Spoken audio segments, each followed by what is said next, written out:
ओम नमो भगवते वासुदेवाय। ओम नमो भगवते वासुदेवाय। ओम नमो भगवते वासुदेवाय। हम पढ़ रहे हैं श्रीमद् भगवद गीता अध्याय 15 श्लोक संख्या 9। श्रोत्रं चक्षुस्पर्शनं च रसनं घ्राणमेव च अधिष्ठाय मनश्चायं विषयानुपसेवते।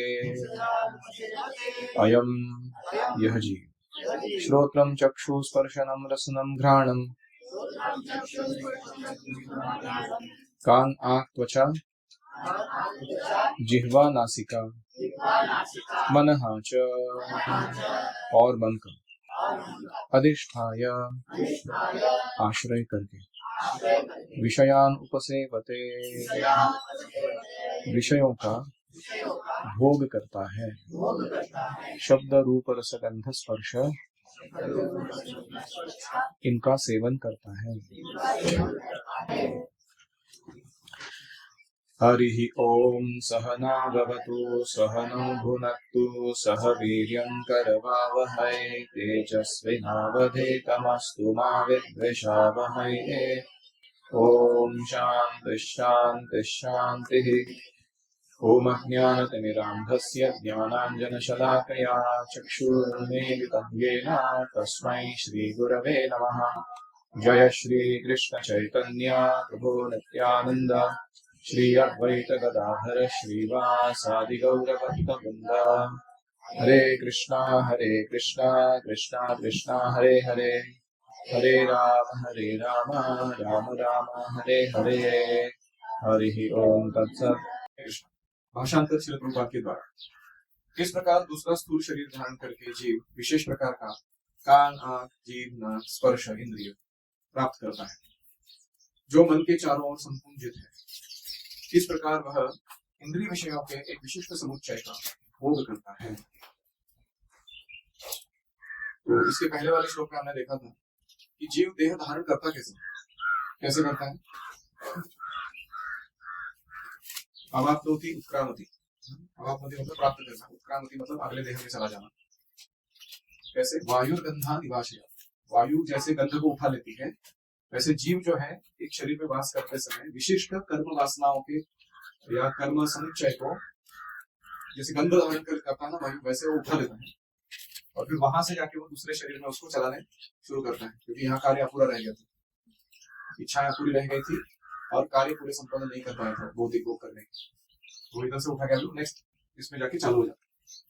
अभी जब वो नए शरीर में जाता है तो वो क्या करता है, तो वहां क्या करता है वो, वहां जाके वो एक नए सेट लेगो सेट को उठाता है। कौन से वाले? कान आंख जीभ नाक और त्वचा, ये नया सेंसेस का सेट प्राप्त होता है उसको। विषयान उपसेवते, और फिर वो नए सिचुएशन में नई परिस्थिति में भोग शुरू कर देता है। और उसका एक विशिष्ट समुच्चय होता है, शब्द रूप रस गंध स्पर्श, वो किस टाइप के भोग कर सकता है उसका सेट प्री डिसाइडेड होता है। जैसे कोई डुक्कर है वो हलवा नहीं खाता, वो टट्टी खाता, उसके लिए वो डेलिकेसी है, विशेष पदार्थ है, क्योंकि उसको उस प्रकार की इंद्रिय प्रदान की गई है, उसको इसमें अगर रुचि नहीं आता है कि जैसे गाय घास खाती है और बाघ खून पीता है, इसको उसका और उसको उसका पदार्थ नहीं आता। देखा, इसको कहते हैं कि वो विशिष्ट प्रकार के ही इंद्रिय विषयों को भोग करता है। Any amount of economic development or material adjustment cannot change the standard of living of a pig. उसके बाजू बाजू में दुख करके आपने कितना भी आर्थिक या भौतिक सुबकता लाकर दे दी उसको, उससे उसका स्टैंडर्ड ऑफ लिविंग चेंज नहीं हो सकता। तो वही करता है जो उसके सेंसेस उसको डिक्टेट करते हैं। जैसे कभी कभी कुछ लोगों को हम किसी भी अजीब अजीब भरोसे उठाकर गुरुकुल में लेके आते हैं और इसके जो आजू बाजू इतना स्पिरिचुअल एटमॉस्फेयर निर्माण करके देते हैं, जो उसमें जल्दी उठना, मंगल आरती करना, भागवत पढ़ना, ये करना, उसके बाद भी उसका सेंसेस का जो सेट है ना वो ऐसे कुत्ते जैसे एक्टिविटीज में लगा रहता है। क्यों? क्योंकि उसको ध्यान नहीं है मनुष्य होने के बाद भी मुझे अपने क्वालिटी को चेंज करना, कॉन्शियसनेस को चेंज करना, I want to evolve to higher status of consciousness. इस पे अगर वो गौर नहीं करेगा तो क्या होता है, वो पूर्व वास्तव में पूर्व कर्मों में ही लगा रहता है, उसको नहीं फर्क पड़ता। सुबह बोलता don't throw pearls to the swines, डुक्कर के सामने मोती डाल के कुछ नहीं होता, उसको सूंघेगा, खाने का चीज नहीं लगा चला जाएगा। ये समझ में आया कि मोती थे वो। तो ऐसे हमें नहीं रहना है पशुवत। हमें जो चेतना दी गई है, मानवीय चेतना, उसका एडवांटेज ये है कि हम अपने सेंसरी और मेंटल सेटअप को बदल सकते हैं, उसको उच्च दर्जे का हायर स्पिरिचुअल एंजॉयमेंट का हैबिट, आदत डाल सकते हैं, और ये हमें जरूर करना चाहिए। दूसरे शब्दों में रूपा जी चलोगे, यदि जीव अपनी चेतना को कुत्तों और बिल्लियों के गुणों जैसा बना देना चाहता है तो अगले जन्म में कुत्ते बिल्ली का शरीर प्राप्त करता है और उसका ही भोग, उनके ही जैसा भोग करता रहता है। चेतना मूलतः जल के समान विमल है, लेकिन जल में रंग मिला देने पर उस जल का रंग बदल जाता है। चेतना शुद्ध है क्योंकि आत्मा शुद्ध है। भौतिक गुणों का संग करके वो चेतना दूषित हो जाती है, बदलती है। कृष्ण भावनामृत क्या करता है, पुनः उस रंग को हटाकर वो प्योर वाटर जैसा चेतना को शुद्ध करा देता है। तो ये कहेगा क्या प्रॉब्लम है, जैसा चेतना प्राप्त होगा वैसा शरीर भोग कर देगा। कुत्ते के शरीर में हो तो कुत्ते का भोग कर देगा, दुख करके तो दुख कर देगा। प्रॉब्लम क्या है? बात कहते हैं दो प्रॉब्लम। एक प्रॉब्लम है कि तुम्हें पुनः पुनः शरीर धारण करना पड़ेगा, और वो प्रक्रिया कोई आसान या सुखकारक नहीं है। जाके देखिए वो पक्षियों के अंडे टूट रहे हैं, जो भी चल रहा है तुम्हारे यहाँ, कितने सारे जन्म हो रहे हैं, कितना वेदनादायक प्रकार है। 9 महीने माता के गर्भ में उल्टा रहने का, खाली डुकवर पाए, कोई आसान काम नहीं। जन्म के और मृत्यु के समय जो वेदनाएं होती है कोई आसान काम नहीं। तो एक बड़ी समस्या। दूसरी बड़ी समस्या यह है कि जो भी शरीर प्राप्त होगा उसमें जो हम भोग मानकर चल रहे हैं, वास्तविक में वो हमारे दुख का कारण है। तो हमें भोग नहीं प्रदान करना। जैसे एक कुत्ते को कुत्ते के साथ सेक्स करना, उसको 15 कुत्तों के साथ फाइट करना होता, और सारे कुत्ते उसके में हड्डी, टांग, बाल, त्वचा, मांस सबको नोच कर निकाल रहे, उसको एक बार भोग करना था सर। लेकिन उसके लिए उसने इतना लॉस कराया अपना बॉडी का, जिसके प्रति उतना आसक्ति था उसको कि उसको वर्णन नहीं हो सकता। देखा ना आपने कैसे झगड़ा करते हो, और ईटिंग, स्लीपिंग, वेटिंग डिफरेंट, ये वर्थ कितना मिलने वाला खाने को, एक टुकड़ा मिलने वाला खाने को, एक बार कुत्ते के साथ सेक्स होना, उसके लिए वो इतना मेहनत कर रहे हो। ये प्रॉब्लम भौतिक भोग के साथ। उनको लग रहा है कि तुम करोगे, लेकिन वो करने का काम भी आसान नहीं, दुख ही होना है। Enjoyment is going to give tons of misery. तो इसलिए व्यक्ति को चाहिए कि वो कम से कम मनुष्य शरीर में आकर पुनः कुत्ता, बिल्ली, सूकर ऐसे शरीरों में ही चला जाए। कम से कम उसे अगर भक्ति भी पूर्ण नहीं की तो अगले जन्म में मनुष्य देह पुनः प्राप्त हो और वो भक्ति के कार्य में संलग्न हो सके। कोई कहेगा आप ये जो वर्णन कर रहे हो कि श्रोत्रम चक्षु स्पर्शनम,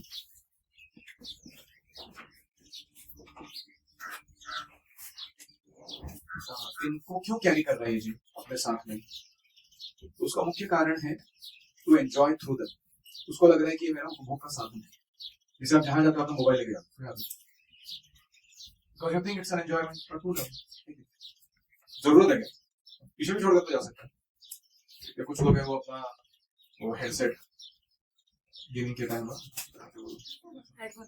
हेडफोन, या कुछ लोग हैं वो विशेष प्रकार की चीज हमेशा कैरी करते हैं अपने साथ। Everybody has this some set of things that they carry.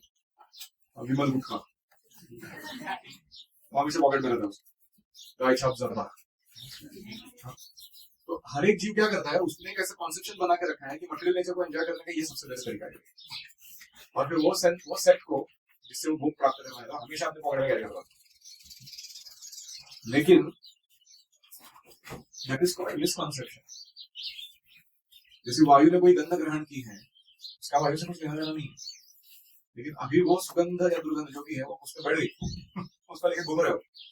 This is how जीवात्मा picks up on conceptions in life. वो अपनी अच्छी या बुरी धारणाओं को लेकर चलता है, वो धारणा बना लेता है। जैसे आप में से कुछ लोग हैं वो धारणा बना चुके हैं कि भोग करने का तरीका इस प्रकार है, in my life I want to become this, then I will enjoy my life, है कि नहीं?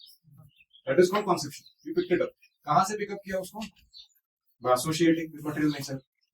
भौतिकवादी लोगों के साथ समय करके, ये भौतिक प्रकृति के अलग अलग चीजों को देखे आपने वो कॉन्सेप्शन पिकअप कर लिया है कि मैं इस तरीके से अपना जीवन आयोजित करूंगा और भोग करूंगा। इसको कहते हैं carrying forward the conceptions lifetime after life.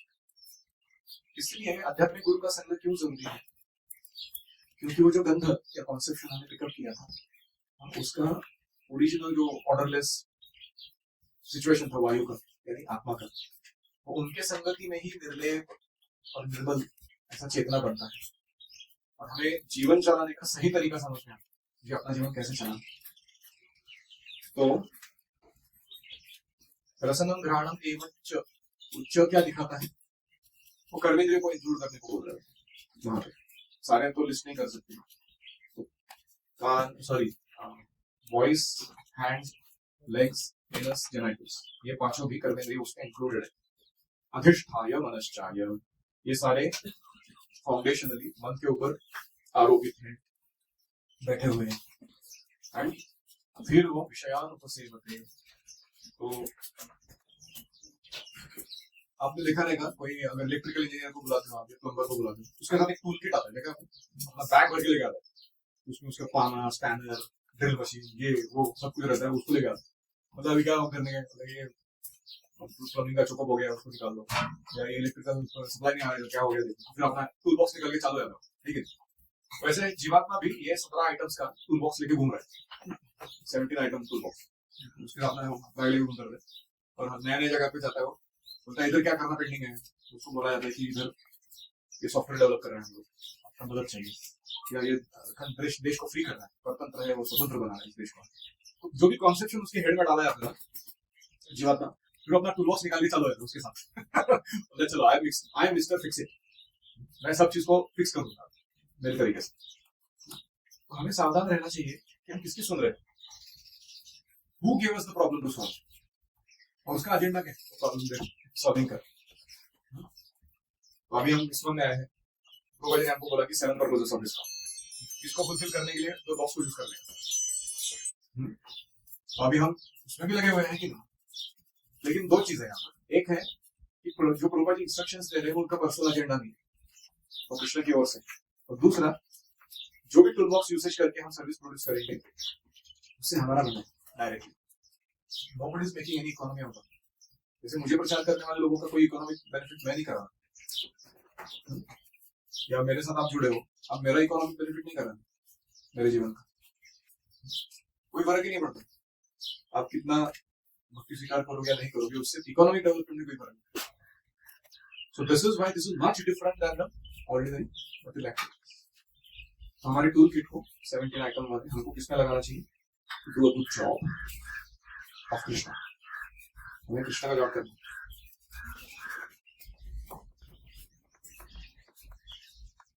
और एक बहुत इंटरेस्टिंग लाइन है, विषयान उपसेवते। वो क्या करता है कि इंद्रियों के विषयों को भोग करने का प्रयास करता है। एक वर्ड का मीनिंग है, लेकिन वास्तविक विषय क्या है? Original object of all, so to say the real object is Krishna. वो विषय है, हम आश्रय हैं। कृष्ण भक्ति का विषय कौन है? कृष्ण। कृष्ण भक्ति का आश्रय किसमें कृष्ण भक्ति रखी गई है, स्टोर की गई है? भक्त। तो ये भक्ति को उस कृष्ण को प्रदान करना, ये एक्चुअल विषयान उपसेवते हैं, लेकिन वो हम काम कर नहीं रहे इस शरीर में। और दूसरा, उपसेवते का अर्थ होता है कि वो इंद्रियों की सेवा करता है। ऐसा उसे लग रहा है कि इंद्रियों से सुख देंगी, इसलिए वो क्या करता है? इंद्रियों की सेवा करता है। जैसे इंद्रियों बोलते हैं मेरे को आइसक्रीम खाना है, तो उठ के चला जाता है, उसके पीछे पड़ जाता है। मैंने देखा है कि लोग अगर उन्होंने ठान लिया ये ब्रेड बना के छोड़ना है कल खाने के लिए, तो वो रात को जग के भी बना देते हैं। वो उनको देखते नहीं है कि समय किधर जा रहा है, रात क्यों हो रही है, सोने को क्यों नहीं मिल रहा है, वो उनको कोई प्रॉब्लम नहीं है। तो ऐसे सेवा की जाती है इसकी, इंद्रियों की। गुरु जाकर अगर बोलते हैं मन कर रहे नहीं चाहिए तुम्हारा ब्रेड, कल राइस के खा लेंगे आप, उसको इतना दुख हो जाता है उसको, because he is such a faithful servant of the senses. इतना सेंसेस के प्रति उसका यह है कि इनके सेवा में कोई कसर नहीं छूटनी चाहिए इंद्रियों की, वरना बहुत मुश्किल हो जाएगा जीवन। तो इसलिए उसको कहा गया है उपसेवते। He's actually serving the senses. His thinking is enjoying. ये वो कर क्या रहा है उल्टा? इंद्रिय जो बोल रहे हैं उसको अपना जीवन सर्वस्व मान के उसको पूरा करने के पीछे सेवा देने में लगा। घड़ी क्या घड़ी में मिल रहा है तुमको सुन, पानी घुस गया तो घड़ी को उठा के साइड में रख दो। भगवत गीता के क्लास के बीच में उसको रिपेयर करने का मतलब दिस इज कॉल्ड सेवा, first class service is giving. He is not bothered about the world around him. I have to set right my conception.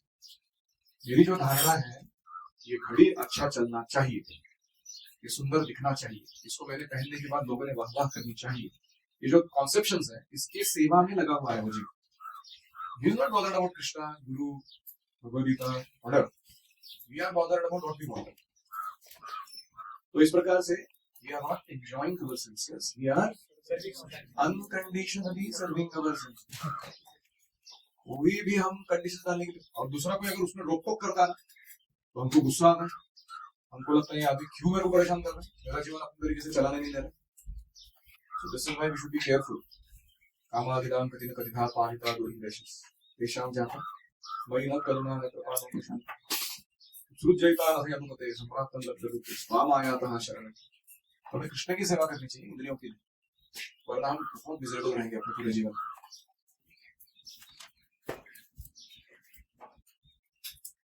ओम हरे कृष्णा कृष्णा कृष्णा हरे हरे, हरे राम राम राम हरे हरे, हरि ओम तत्सत।